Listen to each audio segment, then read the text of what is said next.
তারা বাংলাদেশের মানুষকে সীমান্তে দিনের পর দিন বছরের পর বছর তারা নির্বিচারে গুলি করে হত্যা করেছে। অতএব আমাদের সংকট শুধু সীমান্তে নয়, আমাদের এই সীমান্তের সংকট আমাদের স্বাধীনতা সার্বভৌমত্বের প্রশ্নের সাথে ওতপ্রোতভাবে জড়িত।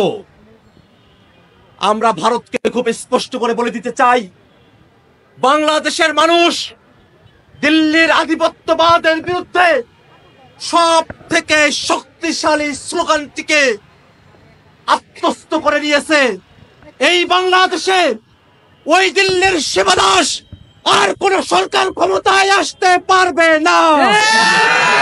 অতএব ভারতকে বলে দিতে চাই, পলিসি পাল্টান, ন্যায্যতার সম্পর্ক করুন, নতুবা বাংলাদেশের সাথে আপনাদের এই নতজানুক সম্পর্কের কারণে ভবিষ্যতে আপনাদেরকে অবশ্যই অবশ্যই পস্তাতে হবে।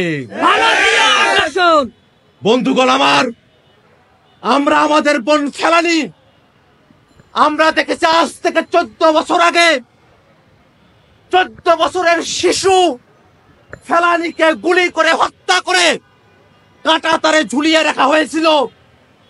তখনও পর্যন্ত সে জীবন্ত, 3-4 ঘন্টা জীবন্ত অবস্থায় কাঁটা তালে ঝুলিয়ে রাখা হয়েছে।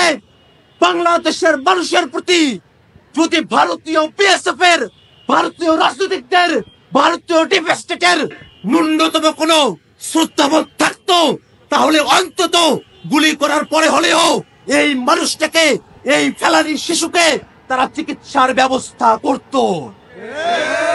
কিন্তু দুর্ভাগ্যের বিষয়, তারা বাংলাদেশের মানুষকে তারা স্বাধীন সত্তা হিসেবে তারা স্বীকার করতে চায় না।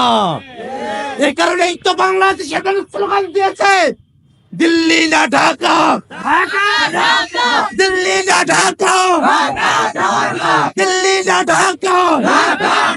অতএব আমরা স্পষ্ট করে বলতে চাই, সীমান্তে যদি আপনাদের কারো গতিবিধিকে সন্দেহজনক মনে হয়, আন্তর্জাতিক আইন অবলম্বন করে বড়জোর তাদেরকে গ্রেফতার করতে পারেন। আর একবারও যদি বাংলাদেশের মানুষের দিকে আপনাদের বন্দুক উঁচিয়ে ধরেন, ওই বন্দুকের দল বাংলাদেশের মানুষ ভেঙে চুরমার করে দেবে। আমরা স্পষ্ট করে বলি, বাংলাদেশের মানুষদেরকে পশু পাখির মতো আপনারা হত্যা করেছেন। গত 16টা বছর ধরে 6 শতাধিক মানুষকে আপনারা হত্যা করেছেন। আমরা জানি ওই শেখ হাসিনা সরকার, ওই ভারতের দালাল সরকার এসবের বিরুদ্ধে কথা বলবে সে আশা আমাদের ছিল না। কিন্তু আমরা বিশ্বাস করি, বর্তমান অন্তর্বর্তীকালীন সরকার সীমান্ত হত্যার প্রতিবাদে আন্তর্জাতিক অঙ্গনে বাংলাদেশের পক্ষ থেকে সর্বোচ্চ ব্যবস্থা গ্রহণ করবে। আমরা এই জায়গায় খুব স্পষ্ট করে আমরা বলতে চাই, বাংলাদেশে বাংলাদেশের সীমান্তে, বাংলাদেশের নদীতে, বাংলাদেশের রাজনীতিতে, পররাষ্ট্রনীতিতে প্রত্যেকটা জায়গায় যে আগ্রাসী মনোভাব নিয়ে আছে, এই আগ্রাসী মনোভাবের বিরুদ্ধে যদি প্রয়োজন হয়, বাংলাদেশের মানুষ হাসিনাকে যেমন করে বিদায় করেছে, আর কোন শক্তি যদি ভারতের দালালি করবার জন্য হাসিনার রিপ্লেসমেন্ট হিসেবে বাংলাদেশে আবির্ভূত হওয়ার চেষ্টা করে, ওই শক্তির বিরুদ্ধে বাংলাদেশের মানুষ, ছাত্র জনতা তার জীবনের শেষ রক্তবিন্দু দিয়ে যুদ্ধ করে যাবে। অতএব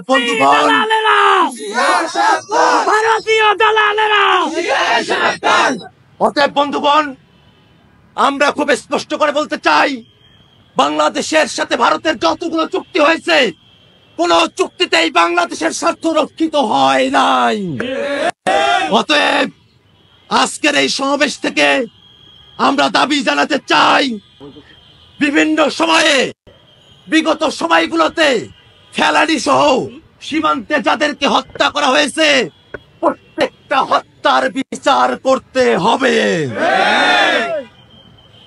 বাংলাদেশের সাথে ভারতের গোপন যত চুক্তি হয়েছে, প্রত্যেকটা চুক্তিকে জনসম্মুখে অতি সত্বর উন্মোচন করতে হবে।